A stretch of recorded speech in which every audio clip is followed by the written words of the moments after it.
నమస్తే అండి, welcome back to our channel. ఈరోజు వీడియోలో మనం వారాహి నవరాత్రులు పూజా విధానం అన్ని రోజులవి అప్లోడ్ చేసినాను కదండి, 9 రోజులవి. అందులో మొదటి రోజు, రెండవ రోజు కుంకుమ పూజ కూడా అప్లోడ్ చేశానండి. ఒకవేళ ఇంట్రెస్ట్ ఉంటే వాచ్ చేయండి, లేదు అంటే మీ ఫ్రెండ్స్ అండ్ రిలేటివ్స్కైనా షేర్ చేయండి. మరికొంతమంది పూజ చేసుకునేలాగా మీరు అవకాశం కల్పించిన వాళ్ళు అవుతారు. అయితే మూడో రోజు పూజా విధానం తెలుసుకుందామండి. మూడో రోజు మనకి 2025 జూన్ 28వ తేదీ అండి, అంటే తదియా తిథి. ఈ రోజు మనకి శనివారం రోజు వచ్చింది. చాలా విశేషమైన రోజు. నార్మల్గా అయితే మనకి వారాహి రూపం అంటే ఆ శ్రీమన్నారాయణుడి రూపమే. అందువల్ల ఈరోజు ఆ స్వామివారికి ఇష్టమైనవన్నీ కూడా అమ్మవారికి సమర్పించి పూజనైతే చేసుకోండి. నిన్న మనం మొదటి రోజు పెట్టిన డబ్బులు ఉన్నాయి కదండి, డబ్బులు, చిట్టుగాజులు, నిమ్మకాయలు అవన్నీ కూడా ఏం చేయాలి, ఒకవేళ 3 రోజులే పూజ చేసుకున్న వాళ్ళు ఏం చేయాలి అని సందేహం ఉంటుంది కదండి. మనం పెట్టిన 101 రూపాయి కానీ లేదా 21 రూపాయి, 11 రూపాయలు ఎన్నైనా పెట్టుకోవచ్చండి. అలా పెట్టుకున్నవన్నీ బీరువాలో దాచుకున్నాం, ధనం దాచే చోట దాచుకోవడం కానీ, ఏదైనా మనం ఆస్తి కొంటే ఆ డబ్బులు కూడా కలిపితే మనకి ఆస్తి రెట్టింపు అవుతుందండి. లేదు ఆ డబ్బులతో అమ్మవారికి సంబంధించినవి ఏవైనా సరే మంచిగా పూజా వస్తువులు కూడా తీసుకోవచ్చండి. ఇంతవరకు ఫోటో లేదు, విగ్రహం లేదు అనుకునే వాళ్ళు ఆ డబ్బులు కలిపి చక్కగా తీసుకోవచ్చు. ఇక నిమ్మకాయ వచ్చేసరికి మనం చక్కగా ద్వారానికి కట్టుకోవచ్చండి. ద్వారానికి కట్టుకుంటే చాలా మంచిది. అమ్మవారు ఎటువంటి శత్రువులు మనకు లేకుండా, ఎటువంటి నరదిష్టి లేకుండా చేస్తుంది అమ్మవారి అనుగ్రహంతో ఉన్నవి. ఇక చిట్టుగాజులు అవి కూడా మనం నెక్స్ట్ పూజకి అయితే ఉపయోగించుకోవచ్చు.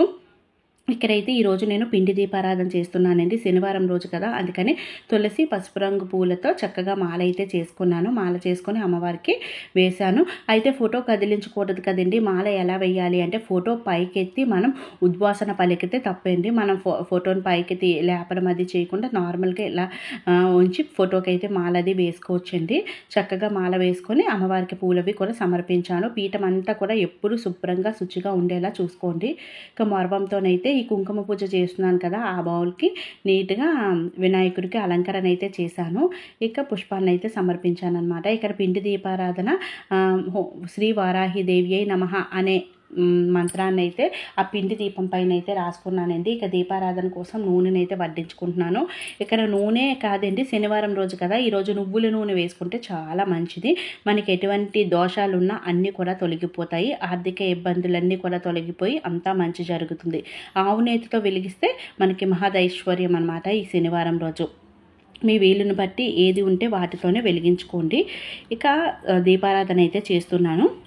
మనం రోజును బట్టి రోజుకో దీపారాధన అయితే చేసుకుంటున్నాం కదండి. రోజు ఇలా మనం వివిధ దీపాలు వెలిగించాలంటే అవసరం లేదండి. రోజు ఒకే కుందులు నీట్గా క్లీన్ చేసుకొని చక్కగా పూజ అయితే చేసుకోవచ్చు. రోజు కామాక్షి దీపాన్ని పెట్టుకోవచ్చు. మీ ఇష్టం అన్నమాట. మీరు ఎలా చేసుకోవాలనుకుంటున్నారో అలా చేసుకోవచ్చండి. మనసులో భక్తి శ్రద్ధలు, మనకి అమ్మవారి పైన ప్రేమ ఉంటే చాలు, మనం చక్కగా పూజనైతే చేసుకోవచ్చు. ముందుగా కంపల్సరీగా విఘ్నేశ్వరునికి అయితే పూజ చేసుకోవాలి. 3వ రోజు 3 రోజులే చేసుకుంటాము, పీఠం ఎత్తి పెడతాము అనుకునే వాళ్ళు చక్కగా ఈరోజు అయితే శనివారం వచ్చిందండి, చక్కగా పూజ అయితే చేసుకుని చక్కగా పీఠాన్ని అయితే చక్కగా మీరు ఉద్వాసన అయితే పలికేయవచ్చు. ఉద్వాసన పలికిన తర్వాత ఇవన్నీ కూడా మనకి తెలుసు కదండి, పసుపు కుంకుమ అన్నీ కూడా మనం దేవుడి మందిరంలో పెట్టుకోవచ్చు, మనం యూజ్ చేసుకోవచ్చు. ఇక కుంకుమ పూజ, కుంకుమ అవన్నీ కూడా నేను ఆల్రెడీ డౌట్స్ అన్ని వీడియో చేశానండి. ఒకవేళ ఏమైనా డౌట్స్ ఉంటే ఒకసారి చూడండి. విఘ్నేశ్వరునికి చక్కగా పూజ అనంతరం తర్వాత వారాహి అమ్మవారి పూజ అయితే ప్రారంభిస్తున్నాను. అమ్మవారికి పిండి దీపారాధన చేసి దీపానికి పూలు, అక్షంతాలు సమర్పించి చక్కగా నమస్కరించుకోవాలి. దీపలక్ష్మికి అనంతరం మనం వారాహి అమ్మవారికి చక్కగా పూజనైతే చేసుకోవాలి. షోడశోపచార పూజ అంతా కూడా బుక్లో ఉంటుందండి. బుక్లోని మనం బుక్ ఉపయోగిస్తూ చక్కగా తల్లికైతే పూజ అయితే చేసుకోవచ్చు. అప్పుడు అష్టోత్తరాలు, మనం 12 నామాలు చదివేటప్పుడు పూలు, అక్షంతాలు, పసుపు కుంకుమ సమర్పించి పూజను చేసుకోవచ్చు. మనం కుంకుమ పూజ ఒక్కటి చేసుకోవచ్చా ఫోటో ముందున అని అడుగుతున్నారు. చక్కగా చేసుకోవచ్చండి. కుంకుమ ఇవన్నీ కూడా చేయకుండా చక్కగా దీపారాధన చేసి అగరబత్తి వెలిగించి కుంకుమ పూజ అష్టోత్తరాలతో చదువుకొని చేసుకోవచ్చు. అమ్మవారిది అష్టోత్తరాలు లేవు అంటే ఖడ్గమాల స్తోత్రం కానీ, లేదా మనకి అమ్మవారి 12 నామాలు కానీ, లేదా ఓం శ్రీమాత్రే నమః అనే మంత్రం కానీ, ఇలా ఏవి వస్తే వాటితోనే చక్కగా కుంకుమ పూజ అయితే చేసుకోవచ్చు. ఈరోజు 3వ రోజు కదండి, నేను అమ్మవారికి చక్కగా అభిషేకం అయితే ఆచరిస్తున్నాను. మళ్ళీ అమ్మవారిని తీసి, అంటే నేను ఫోటోని అయితే బియ్యం వేసి పెట్టాను కదండి, విగ్రహం అయితే నేను చక్కగా అభిషేకం అయితే చేసుకుంటున్నాను.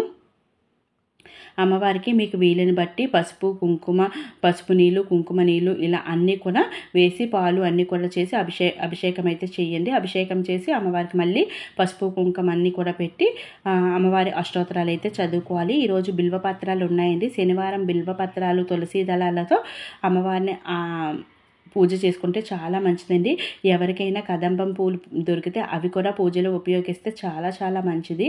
ఒకవేళ దొరికినట్టయితే ఉపయోగించుకోండి. భూమి మీద పండేవి ఏ పూలైనా సరే, ఇవే కాదండి, మనకి ఏ పూలైనా సరే అమ్మవారికి చక్కగా సమర్పించుకోవచ్చు. సాయంత్రం పూజ చేసుకోవాలంటున్నారు కదా, ఇక ఉదయం చేయవలసిన అవసరం లేదా అంటున్నారు.